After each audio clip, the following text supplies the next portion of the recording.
नमस्कार। आज का वीडियो बहुत ही महत्वपूर्ण विषय पे है। कई बार लोग पूछते रहते हैं कि डॉक्टर साहब, योग करते समय हम किन किन बातों का ध्यान रखें, हमें क्या करना चाहिए, क्या नहीं करना चाहिए। फ़ोन भी आते रहते हैं, तो उसी चीज़ को ध्यान में रखते हुए वीडियो बनाया गया है। आप वीडियो के एंड तक बने रहिए और एक एक सावधानी पर हम बहुत ही बारीकी से बात करेंगे। चैनल पे नए हैं तो सब्सक्राइब कर लें, पसंद आते हैं तो लाइक करें और लोगों को भेजें ताकि हम सब लोग स्वस्थ रह सकें, एक दिव्य आरोग्य को प्राप्त कर सकें। आगे बढ़ने से पहले मेरा परिचय है डॉक्टर शमसेनी, नेचुरोपैथ, और आप देख रहे हैं स्वास्थ्य चैनल सेहत खजाना। आते हैं मुद्दे की बात पे कि योग करते समय हमें किन बातों का ध्यान रखें।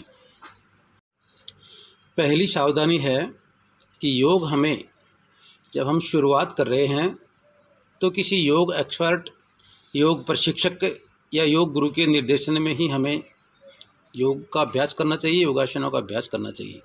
और सबसे बड़ी गलती यही करते हैं कि हम सोशल मीडिया पे या किसी देखा देखी में योगासनों का अभ्यास करते हैं और आशातीत लाभ नहीं होते, या कई बार रोग बढ़ जाता है और हम योग को दोष देते हैं। तो दोस्तों, योग हमें किसी के डायरेक्शन में ही करना चाहिए। दूसरी सावधानी है, योग में ज़बरदस्ती नहीं करनी है। किसी की देखा देखी में कि अमुक व्यक्ति ऐसे कर रहा है, मैं भी ऐसे करूं।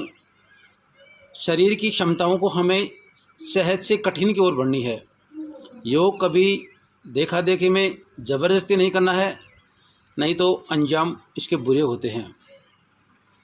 तीसरी सावधानी है, योग हमें खाली पेट ही करना चाहिए, अर्थात खाना खाने के तुरंत बाद योग नहीं करना चाहिए, योगासनों का अभ्यास नहीं करना चाहिए।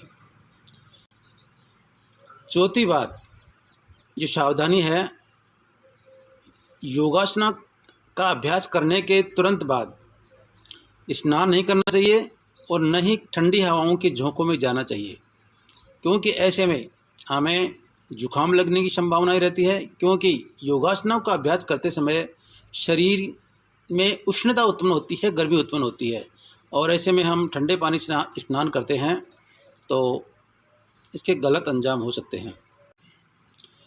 अगली सावधानी है, महिलाओं को योग विज्ञान में कुछ आसनों का अभ्यास महिलाओं के स्ट्रक्चर को देखते हुए उनका निषेध बताया गया है।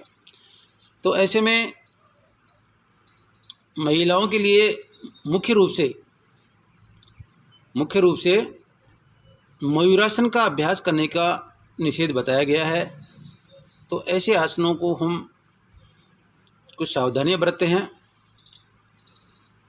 इससे अगली सावधानी है, हार्ट के रोगी, बीपी के रोगी या जिनके कोई गंभीर बीमारी है, उन लोगों को योगासनों का अभ्यास किसी योग एक्सपर्ट के निर्देशन में या डॉक्टर की सलाह के अनुसार ही इनका अभ्यास करना चाहिए। बाकी कई योगासनों का अभ्यास हार्ट के रोगियों के लिए, बीपी के रोगों के लिए निषेध बताया गया है, तो हम इन चीज़ों का विशेष सावधानी रखेंगे, अन्यथा रोग घटने के बजाय रोग बढ़ सकता। अगली सावधानी है, जिन लोगों ने हाल ही में अर्थात विगत 3 माह में कोई सर्जरी करवाई है तो उनको योगासनों के अभ्यास से बचना चाहिए और 3 महीने बाद में किसी योग एक्सपर्ट, योगा गुरु के निर्देशन में ही योगासनों का अभ्यास करें। कुछ रोगों में कुछ विशेष आसनों का अभ्यास करने का योग विज्ञान में निषेध बताया गया है। तो ऐसे में जिन लोगों के आँव की शिकायत है, उनको मेरुदंड को पीछे झुकाने वाले आसनों का अभ्यास नहीं करना चाहिए। इसी के साथ में जिन लोगों के कोलाइटिस है, आंत्रशोथ है, एंटाइटिस और हर्निया है, यकृत शोथ है, या अन्य कोई ऐसे पेट में सूजन वाली कोई रोग हैं, तो उन लोगों को मेरुदंड को आगे झुकाने वाले आसनों का अभ्यास नहीं करना चाहिए। जिन लोगों के कमर में कोई परेशानी है, बैक पेन है, साइटिका है, ऐसे लोगों को भी कमर को आगे झुकाने वाले आसनों का अभ्यास नहीं करना चाहिए। तो दोस्तों, ये छोटी छोटी जानकारियाँ, ये छोटी छोटी सावधानियाँ के साथ हम योगाभ्यास करते हैं, योगासनों का अभ्यास करते हैं, तो निश्चित रूप से हम एक दिव्य आरोग्य की प्राप्ति करेंगे और एक सुखमय और एक आनंदमय जीवन जी सकेंगे। तो इन छोटी छोटी चीज़ों का ध्यान रखेंगे। और आने वाले वीडियो हैं, हमें योग के साथ हमें क्या करना चाहिए, आज बताया है क्या नहीं करना चाहिए, अगले वीडियो में बताएंगे क्या करना चाहिए, और इससे आगे वाले वीडियो में बताएंगे किस रोग में कौन सा आसन करें और किस रोग में कौन सा आसन नहीं करें। इन सभी चीज़ों को लेकर आने वाले वीडियो में आप देखेंगे। आप जुड़े रहिए हमारे स्वास्थ्य चैनल सेहत का जाना चाहिए।